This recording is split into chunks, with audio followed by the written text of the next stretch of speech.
بسم اللہ الرحمن الرحیم۔ السلام علیکم دوستو، آج کی ویڈیو میں آپ لوگوں کو بتاؤں گا کہ حرم میں کرین گرنے کے مقدمے کا جو فیصلہ تھا وہ جاری کر دیا گیا ہے اور اس کی تفصیلات جو ہے وہ جاری کر دی گئی ہے۔ آج اس کے بارے میں آپ لوگوں کو بتاؤں گا۔ مکہ مکرمہ میں فوجداری عدالت نے سانحہ کرین کے حوالے سے تازہ فیصلے میں 13 ملزمان کو بری کر دیا، ان کے جو الزامات تھے ان کو مسترد کر دیا ہے۔ بری کیے جانے کے فیصلے میں بن لادن گروپ بھی شامل ہے۔ فیصلے میں کہا گیا ہے کہ ملزمان پر فرد جرم ثابت نہیں ہوئی۔ کیس اپیل کورٹ کو ارسال کر دیا گیا ہے، جہاں اس پر مزید بحث کر کے فیصلہ صادر کیا جائے گا۔ کیس میں محکمہ موسمیات کی رپورٹ کو بنیاد بناتے ہوئے کہا گیا تھا کہ جس روز سانحہ ہوا، محکمہ کی جانب سے ایسی کوئی اطلاع نہیں تھی کہ طوفانی ہوائیں چلیں گی، نہ ہی محکمے کی جانب سے کسی قسم کی احتیاطی تدابیر اختیار کرنے کے حوالے سے انتباہ دیا گیا تھا۔ واضح رہے کہ اس سے قبل بھی فوجداری عدالت نے ابتدائی فیصلے میں حرمین کرین کیس میں نامزد ملزمان کو بری کر دیا تھا۔ سابقہ فیصلے میں کہا گیا تھا کہ پبلک پراسیکیوشن کی جانب سے حرم کرین کے ملزمان پر فرد جرم عائد کی گئی تھی۔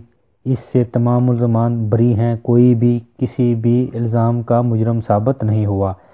یاد رہے کہ 11 ستمبر 2015 کو جمعے کی شام سانحہ حرم کرین پیش آیا تھا، جس میں 108 سے زائد افراد جاں بحق ہوئے تھے اور 238 زخمی ہوئے تھے۔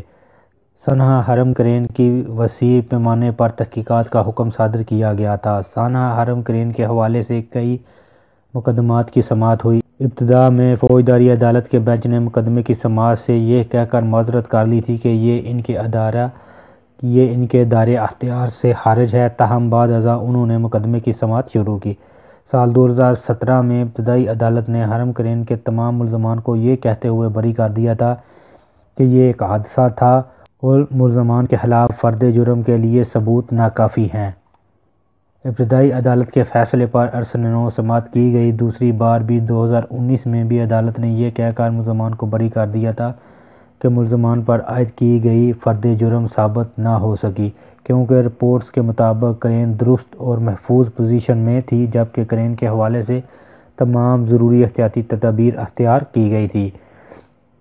یعنی جو بھی ملزمان کو گرفتار کیا گیا تھا ان کو پہلے 2017 میں بھی بری کر دیا گیا تھا، پھر 2019 میں بھی، اور اب اس کیس کا مکمل طور پر فیصلہ آ گیا اور جس کی تفصیلات میں یہ کہا گیا ہے کہ کرین جو تھی اس کو حفاظت سے لگایا گیا تھا، لیکن وہ موسم کی خرابی اور ہوا کی وجہ سے گری تھی اور ان تمام ملزمان کو بری کر دیا گیا ہے۔ یہ ایک اہم فیصلہ تھا، کافی لوگوں کو ان کا انتظار تھا، جس کی وجہ سے بن لادن کمپنی کے اوپر کافی زیادہ پریشر تھا، کیونکہ بن لادن کمپنی کو اس کا قصوروار سمجھا جا رہا تھا۔ تو دوستو یہ تھی آج کی ویڈیو، امید ہے آپ لوگوں کو پسند آئی ہوگی۔ ویڈیو کو لائک اور شیئر ضرور کریں۔ اللہ حافظ۔